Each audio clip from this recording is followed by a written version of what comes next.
नमस्कार दोस्तों। सोमवार की बहुत ही मनमोहक शाम और पक्षी चिलचिला रहे हैं।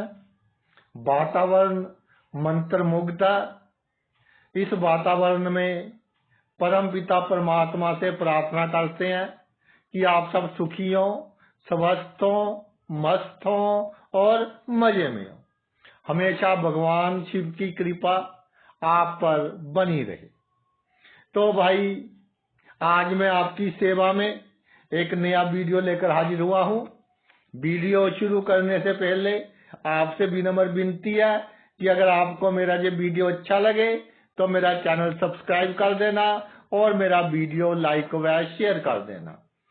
एक बहुत ही कॉमन जिज्ञासा होती है सबके मन में कि हम पिछले जन्म में क्या थे। तो भाई, आप पिछले जन्म में क्या थे आपको तो कुछ मालूम नहीं। बहुत कम लोग होते हैं जिनको याद होता है पिछला जन्म। तो मैं कुछ भी कह सकता हूँ कि जी आप पिछले जन्म में सेठ थे, कि जी आप पिछले जन्म में डाकू थे, कि जी आप पिछले जन्म में बहुरूपिया थे, आप पिछले जन्म में बहुत शातिर थे, आप पिछले जन्म में बहुत शरीफ थे। तो कुछ भी कोई भी कह सकता है, लेकिन हम जो बात करते हैं प्रमाण के साथ करते हैं।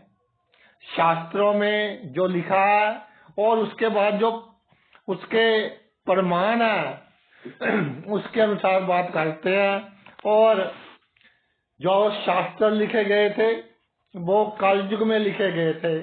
अब सतयुग है। तो जो चेंजेस आई हैं, एक बहुत बड़ी चेंज आई है कि धरती और सूर्य के बीच जो डिस्टेंस है वो भी चेंज हुआ है। इसलिए वर्षफल बनाने की सारणी भी नई यूज करनी चाहिए, पुरानी सारणी नहीं यूज करनी चाहिए। नव वर्ष प्रवेश सारणी है जो नवीन मत के अनुसार वो यूज करनी चाहिए। तो बहुत से चेंज आ गए हैं। समय स्थान के साथ जो चेंज आते हैं उनका बहुत अधिक इफेक्ट होता है। तो आज हम प्रमाण के साथ चर्चा करेंगे कि शास्त्रों में क्या लिखा है और उसका क्या इम्पैक्ट है, क्या प्रमाण है कि हम पिछले जन्म में क्या थे। सबसे पहले ये लिखा है कि अगर किसी की कुंडली में 4 या इससे अधिक ग्रह उच्च के हो या सब राशि हो तो जातक उत्तम योनि भोग कर उसने जन्म लिया। तो ऐसा कर लीजिए, मान लीजिए ये आपका लगन है जी, वृषभ लगन है। तो मान लीजिए जहाँ चंद्रमा उच्च का, जहां पर आपका गुरु उच्च का, जहां पर आपका शुक्र उच्च का, जहां पर आपका शनि उच्च का। तो ये बात हमने मान ली, पिछले जन्म में आप उत्तम योनि भोग कर आए थे। इसका प्रमाण जो अच्छे कर्म किए, काफी मात्रा में पिछले जन्म में खर्च कर दिए, तो वो योग जिसमें लिखा है कि अगर 4 ग्रह उच्च के हो तो जातक महाराजा होता है, वो लागू नहीं होता। बहुत कम कुंडलियों में 1-2% कुंडलियों में लागू होता है कलयुग में, जिन्होंने पिछले कई जन्मों में बहुत अच्छे कर्म किए हैं। लेकिन ये योग कि 4 या इससे अधिक ग्रह या 3 या इससे अधिक ग्रह उच्च के हो, उस व्यक्ति के जीवन में बहुत उतार चढ़ाव आएंगे। संघर्षों से भरा हुआ होगा उसका जीवन, बड़े बड़े लोगों के साथ पंगा होगा उसका। इसके पीछे सीधा एक तात्पर्य यह है कि जो ग्रह उच्च का होगा उसकी सप्तम दृष्टि नीच की होगी। चंद्रमा की जहां नीच की आ गई, गुरु की जहां पर नीच की आ गई, शुक्र की जहां पर आ गई और शनि की जहां पर आ गई। तो नीच की दृष्टि के कारण मामला पूरी तरह से उल्टा हो जाता है। तो ग्रह उच्च के देखकर 3 या 4 व्यर्थ में फूलने की आवश्यकता नहीं है। पिछले जन्म में आपको अच्छे कर्मों का बहुत हद तक फल मिल गया।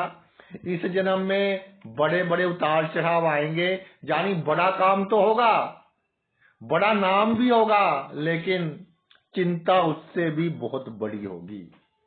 कई बार जातक कर्जा बहुत बड़ा ले लेता है, काम नहीं चलता, फैक्ट्री एकदम फेल हो जाती है। तो उच्च के ग्रह देखकर हमें ये समझ जाना चाहिए कि रिस्क कम से कम लें, कुछ पैसा बुरे वक्त के लिए हमें बचा कर रखना चाहिए। अगला योग लिखा हुआ है हमारे शास्त्रों में कि जी चंद्रमा अगर आपके लगन में उच्च राशि होती है 2, या सब राशि होती है चंद्रमा की 4, विराजमान हो, तो जातक पूर्व जन्म में विवेकी था, यानी कि बहुत धैर्यवान था। तो चंद्र अगर इस जन्म में उच्च का आ जाए लगन में, या अपनी राशि का आ जाए, तो जातक सबसे अधिक तर्क वितर्क करेगा, सबसे बहसबाजी करेगा, और उसकी बात को जो काटे जातक को वो उसका सबसे बड़ा शत्रु लगेगा। बहसबाजी के कारण जातक बहुत बड़ा नुकसान उठाएगा। तो ये तथ्य सही साबित होता है कि पिछले जन्म में बहुत धैर्यवान था। पिछले जन्म में धैर्यवान हो गया तो लोगों ने कई तरह के शब्द प्रयोग किए होंगे। आप आज का सिनेरियो देख लीजिए, जो शरीफ है, धैर्यवान है, कई तरह के उसको कॉम्प्लीमेंट्स दिए जाते हैं। तो इस जन्म में वो बदला पूरा होगा, जातक लोगों को कॉम्प्लीमेंट्स देगा, तर्क वितर्क करेगा, बहसबाजी करेगा। आगे चलते हैं जी कि गुरु की बात कर रहे हैं कि लगन में हो जो अगर गुरु, राशि की बात नहीं कर की, अगर गुरु लगन में है तो इस बात का सूचक है कि पिछले जन्म में जातक वेद पाठ ब्राह्मण था। और इसके साथ में आप एक और बात जोड़ देता हूं, वो भी लिखी हुई है कि अगर गुरु सप्तम भाव में हो तो जातक संत प्रकृति का था, बहुत तपस्या की, मगर गृहस्थ जीवन में फंस गया, जंगल में नहीं जा सका। तो इन दोनों का फल इस जन्म में देखिए, जहां तो वेद पाठ ब्राह्मण था जातक, यानी वेदों का पूरा पूरा ज्ञान था। वेदों का ज्ञान जो होता है ज्ञान, वो आगे ट्रांसफर होता रहता है। वेद पाठ किए, वेदों का ज्ञान था, इसलिए इस जन्म में थोड़ा सा भी कुछ मिल जाए, थोड़ी सी भी प्राप्ति हो जाए, वो समझता मुझे तो बहुत कुछ मिल गया, वो मेहनत करना ही छोड़ देता है। थोड़ा सा अचानक धन लाभ हो जाए, होता है, बिना कमाए धन लाभ भी होता है, तो वो सोचता है जी बहुत बड़ी मुझे सफलता मिल गई, तो तरक्की नहीं कर पाता। और पिछले जन्म में वेद पाठी ब्राह्मण था, तो कुछ जो क्वालिटी जा इस जन्म में ट्रांसफर हो गई। लगन में गुरु हो, जब जातक जमीन पर बैठेगा तो जैसे गुरु चौकड़ी मारकर बैठते हैं ना, ब्राह्मण चौकड़ी मारकर बैठते हैं, उस तरह ही जातक जमीन पर बैठेगा। इसी तरह सप्तम भाव, ये सप्तम भाव है जी। सप्तम भाव में गुरु ऐसा कहते हैं कि जातक संत था, लेकिन तपस्या करने जंगल में नहीं गया, गृहस्थ जीवन में फंस गया। तो गृहस्थ जीवन में फंस गया, फंसा क्यों? क्योंकि गृहस्थ जीवन अच्छा लगा। अगर कोई बंदा संत है, ईश्वर का नाम ले रहा है, तो गृहस्थ जीवन अच्छा लगा। पति या पत्नी बहुत अच्छी थी उसकी, पिछले जन्म में सेवा करने वाली थी, बीमार हो गया तब भी सेवा की। इस जन्म में उल्टा, यानी अपने जीवन साथी की बातें सुननी पड़ेंगी, जीवन साथी का स्वास्थ्य खराब रहेगा थोड़ा, और गलत फहमियों के कारण गृहस्थ जीवन में प्रॉब्लम आएगी। जीवन साथी शक्ति स्वभाव का होगा, जीवन साथी वहमी होगा। तो मैं आपको साथ साथ जो प्रमाण है, प्रूफ है, वो मैं देता जा रहा हूं, ताकि जो योग मुझे ठीक लगे सिर्फ उन योगों की ही मैं बात करूंगा। सभी योग जो लिखे हुए हैं किताबों में उनकी बात मैं बिल्कुल नहीं करूंगा। जो मुझे ठीक लगे मैं उनकी बात करूंगा। अगले योग की बात करते हैं जी। आगे जे सूर्य महाराज के बारे में लिखते हैं कि जन्म कुंडली में सूर्य छठे 8वें या 12वें भाव में हो या तुला राशि का हो तो बालक का पिछले जन्म में भ्रष्ट जीवन उसने व्यतीत करने वाला था, यानी कि पिछले जन्म में उसने भ्रष्टाचार किया। 6, 8, 12 इन भावों में अगर सूर्य है तो पिछले जन्म में भ्रष्ट जीवन व्यतीत किया। तो जो भ्रष्ट जीवन व्यतीत किया, सूर्य क्या है इसको टेक्निकल पॉइंट है, ये समझिए। सूर्य आत्मा है, आत्मा का पूरा संबंध कर्मों से है।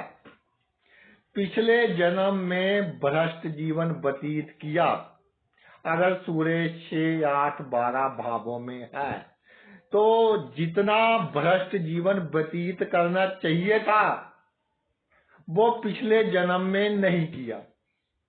तो इस जन्म में जब तक भ्रष्ट नहीं होगा, अधिक असूलों पर चलेगा, तब तक वो कामयाब नहीं हो पाएगा। ये मेरी बात नोट कर लें। जब तक वो भ्रष्ट नहीं होगा, असूलों पर चलेगा, वो कामयाब नहीं हो पाएगा। छोटे से छोटा बंदा उसको मजाक का पात्र बनाएगा। और ये आत्मा का कर्म चलता आ रहा है। अभी जो इसका फल पिछले जन्म में पूरा नहीं हुआ, ये ट्रांसफर होकर आगे आ रहा है। इस जन्म में भी जो आत्मा का कार्यग्रह है यही फल देगा आपको। आगे चलते हैं जी। आगे शुक्र महाराज के बारे में लिखते हैं कि लगन या सप्तम भाव में शुक्र हो तो जातक पूर्व जन्म में राजा या प्रसिद्ध सेठ था और उसे सुख सुविधा की सभी वस्तुएं प्राप्त हुई। लगन में हो या सप्तम भाव में हो तो शुक्र से संबंधित सभी शुभ वस्तुएं जातक को प्राप्त हुई।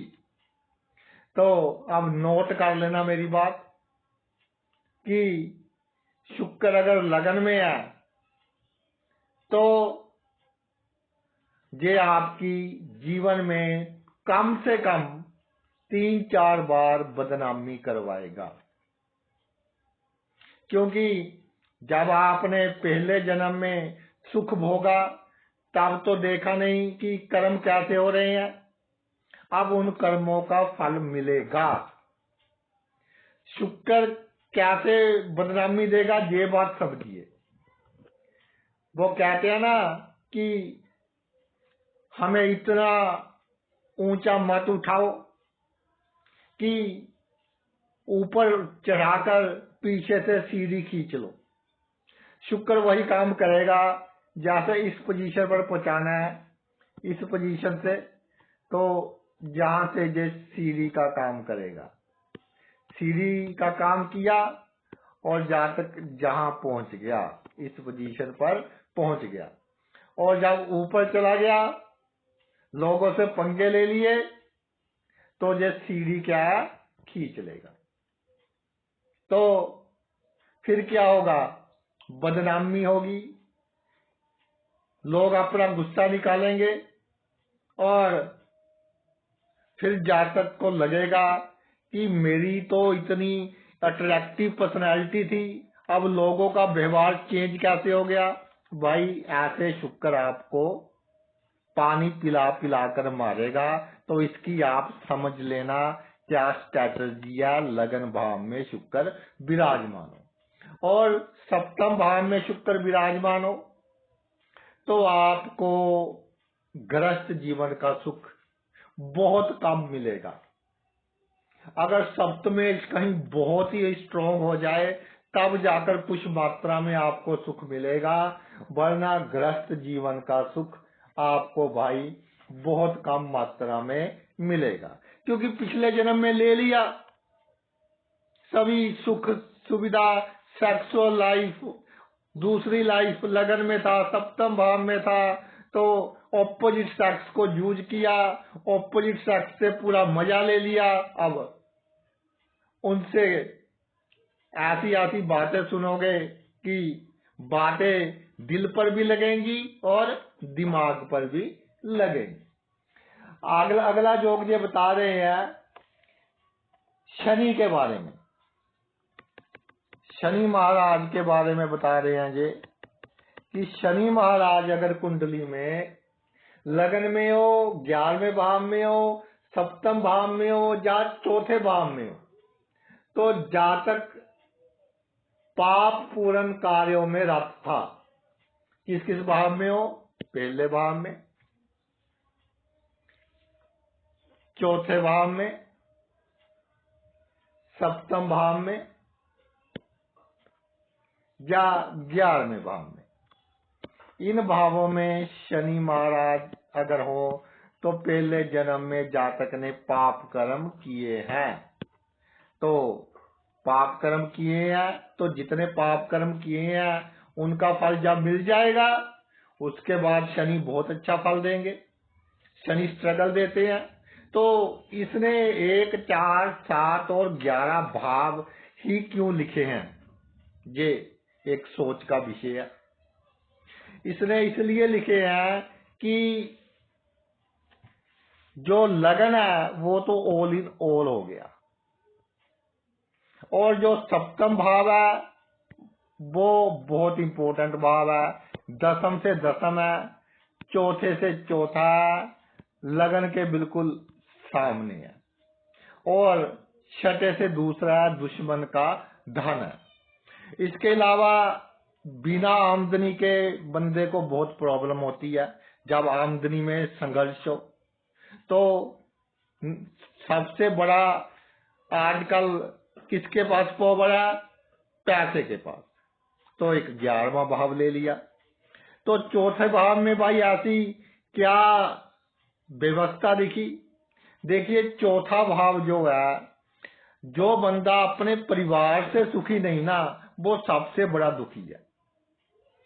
अगर आपके पास कम पैसे हैं, नौकरी भी अच्छी नहीं है, लेकिन आप अपने परिवार से सुखी हैं, तो आप बड़ी से बड़ी समस्याओं का मुकाबला कर पाओगे। लेकिन चौथा भाव इसलिए ले लिया कि परिवार के मामले में पहले स्ट्रगल देगा, घर के मामले में पहले स्ट्रगल देगा, बाद में बहुत कुछ दे देगा। यानी कि पिछले जन्म में जो ये पाप कर्म किए हुए हैं उसका जो फल है वो पहले बुरा मिलेगा, उसके बाद शनि अपना अच्छा फल अवश्य देगा। और एक बात हो रहा है कि शनि एक बहुत ही बैलेंस्ड ग्रह है, संतुलित ग्रह है। किसी को इतना नहीं सताता कि उसकी सहन शक्ति से बाहर हो जाए, और सताने के बाद देता अवश्य है। राहु दौड़ धूप करवाने के बाद देता अवश्य है। आप बृहस्पति को देख लीजिए, पानी पिला पिला कर मारेगा, देगा कुछ नहीं। लेकिन शनि एक बहुत ही ब्यूटीफुल प्लैनेट है, ये आपको देगा। आगे लिखते हैं जी राहु के बारे में। ये भी बिल्कुल सही बात है जो राहु के बारे में ये लिखते हैं कि अगर राहु आपका लगन या सप्तम भाव में हो तो जातक की मृत्यु स्वाभाविक नहीं हुई थी। बिल्कुल सही बात है जी। पहले या 7वें भाव में राहु हो तो मृत्यु नहीं हुई थी, हत्या हुई थी। हत्या हुई थी तो जब कोई हत्या करता है, मरने का तो किसी का मन नहीं करता ना, तो जातक क्या था, डरा हुआ था, आत्मा तक डरा हुआ था। तो जिसके लगन में राहु है और सप्तम भाव में राहु है, वो हमेशा भय में रहेगा, भयभीत रहेगा। और दूसरी बात ये, हत्या की तो जिन्होंने प्लानिंग बनाई उनका नुकसान भी जातक करेगा, लेकिन नुकसान पर्दे के पीछे रहकर करेगा, क्योंकि हत्या भी गुप्त ढंग से हुई थी, तो उनका नुकसान भी गुप्त ढंग से करेगा। पहले भाव में राहु हो या सप्तम भाव में राहु विराजमान हो। और सबसे बड़ी बात यह है कि जातक के पास जो पहले जन्म के अच्छे कर्म है वो भी अभी चल रहे थे, बुरे कर्मों का फल तो मिल गया, उसकी हत्या हो गई, अच्छे कर्म भी चल रहे थे, तो जातक गुणवान बहुत होगा। पहले भाव में राहु हो या सप्तम भाव में केतु आमने सामने होंगे ही, यानी कि पहले भाव में राहु या केतु हो, ऐसा भी लिख सकते हैं। तो जातक बहुत अधिक शातिर दिमाग का होगा, हर परिस्थिति में अपने आप को ढाल लेगा और दूसरे का मुख देखकर समझ जाएगा कि भाई इसके दिल में क्या चल रहा है।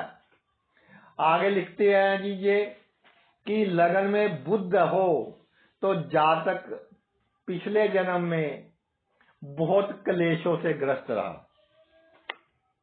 ये बिल्कुल सही बात है कि लगन में बुध है तो पिछले जन्म में बहुत क्लेशों से युक्त रहा, तो इस जन्म में जातक सबसे अधिक वहमी होगा, हर वस्तु का वहम। तो एक हमारे मित्र की कुंडली में लगन में बुध था, तो उनकी जमीन के बंटवारे का कुछ लड़ाई झगड़ा था भाइयों में। तो हमने कहा कि भाई ऐसा नहीं, ऐसा कर लो। तो उसका जो ब्रदर था बड़ा, वो भी मान गया कि ठीक है जी ऐसे कर लो। तो उसको वहां पर भी शक कि इसमें भी इसको लाभ है। फिर मैंने उसको समझाया कि भाई तेरा जो प्रारब्ध है, तेरा जो भाग्य है, उसको कोई नहीं छीन सकता। हम अपनी तरफ से बेस्ट कर रहे हैं, तू इसको अपना ले। उसने बात तो मान ली, लेकिन अभी तक वो वहम में है कि मुझे घाटा पड़ गया, लेकिन कोई घाटा नहीं पड़ा, उसे बहुत अच्छी डील दिलवाई। तो पिछले जन्म का ये असर है कि जातक बहुत अधिक वहमी होगा। इसके अलावा ऐसा लिखते हैं कि 6, 7 या 10 भाव में मंगल हो तो जातक पहले जन्म में बहुत क्रोधी स्वभाव का था और उसने कई व्यक्ति पीड़ित किए। 6, 7 और 10 भाव में मंगल है, तो लिखते हैं कि जातक क्रोधी स्वभाव का था और उसने कई व्यक्ति पीड़ित किए। अब देखिए, अगर कोई गरीब बंदा जिसके पास ना ही पॉवर है, ना ही प्रॉपर्टी है, ना ही पैसा है, तो उसके दुश्मन होंगे ही नहीं। दुश्मन उसी के होंगे जिसके पास शक्ति है, जिसके पास पैसा है, जिसके पास पॉवर है, जिसने अपनी कलम से किसी का बुरा किया हो, जिसने अपनी शक्ति से किसी का बुरा किया हो।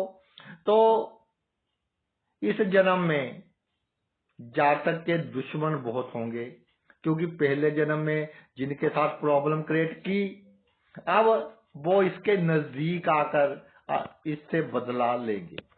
कोई पीए बन गया, कोई ओएसडी बन गया, लेकिन इन स्थानों में मंगल बहुत अच्छा फल देगा जातक को और बहुत बड़ी पावर्स देगा। ठीक है, पिता के साथ थोड़ा वैचारिक मतभेद दे देगा 10th भाव में। 7th भाव में आपकी जो धर्म पत्नी या पति या उसके साथ प्रॉब्लम दे देगा ये पिछले जन्मों के कारण है। छठे भाव में थोड़ा रोग दे देगा, पेट की बीमारियां दे देगा, बीपी की बीमारियां दे देगा। लेकिन कुल मिलाकर जातक ने पिछले जन्म में अपनी पावर का गलत उपयोग किया, तभी इस जन्म में पावरफुल बना है। पावर बहुत होगी, लेकिन इन 3 भावों में मंगल हो, जीवन में 2, 3, 4 बार बिना मतलब के इल्जाम लगेंगे, झूठे इल्जाम लगेंगे। जो काम जातक ने किया ही नहीं, उसके लिए जातक को जिम्मेदार ठहराया जाएगा। अभी कहते हैं जी अगला कि बृहस्पति शुभ ग्रह से दृष्ट हो तथा गुरु पंचम या नवम भाव में हो, तो जातक पूर्व जन्म में बैरागी था, यानी कि दुनियादारी से कोई लेना देना नहीं था। कौन से भाव की बात करते हैं उस पर आपको समझाते हैं। पंचम और नवम भाव में गुरु हो, पंचम और नवम भाव में कहते हैं जी गुरु हो, तो जातक पिछले जन्म में बैरागी था। बैरागी का मतलब कि दुनियादारी से कुछ लेना देना नहीं, और जो कुछ है, जो मांगने आया उसी को दे दिया। तो ये जो सिनेरियो है ये ईश्वर को प्राप्त करने का सिनेरियो है। तो अभी वो कर्म चल रहा है, तो इस जन्म में भी भाई वही होगा कि जातक दूसरों पर लुटाई करवाता जाएगा और खुद धोखा खाता जाएगा। अच्छे जन्म के अगले जन्म के लिए अच्छे कर्म करता जाएगा। इस जन्म में परिवार के मेंबर जातक को निकम्मा ही कहेंगे। तो इसका ये मतलब हुआ, क्योंकि पंचम भाव पिछले जन्म का, नवम भाव पंचम से पंचम है, तो वो भी पिछले जन्म के कर्मों का भाव है। बिल्कुल यही अर्थ हुआ कि वो जो कर्म है, वो जो सिनेरियो है, वो अभी चल रहा है, और अगले जन्म में या इसी जन्म में मोक्ष की प्राप्ति तो हो सकती है, वक्त सुखी नहीं रह सकता। धोखे पर धोखा, धोखे पर धोखा। संतान का बोध किया, उसने भी जातक का इज्जत मान सम्मान नहीं किया। जिसका किया उसने यही कहा कि आपने हमारे लिए किया ही क्या है। तभी कहते हैं कि नवम भाव में गुरु हो तो जन्म भूमि से दूर चले जाएं, जो आपको जहां पर लोग कम जान पहचान के हो, तो उनकी नेगेटिव एनर्जी आप पर कम इफेक्ट करेगी। तो भाई ये तो मेरा वीडियो था कि पिछले जन्म में आप क्या थे और उसका इम्पैक्ट इस जन्म में आपको क्या से मिल रहा है। तो आपने अपना इतना कीमती समय निकालकर ये वीडियो देखा, मैं तहे दिल से आपका आभारी हूँ। Thanks a lot.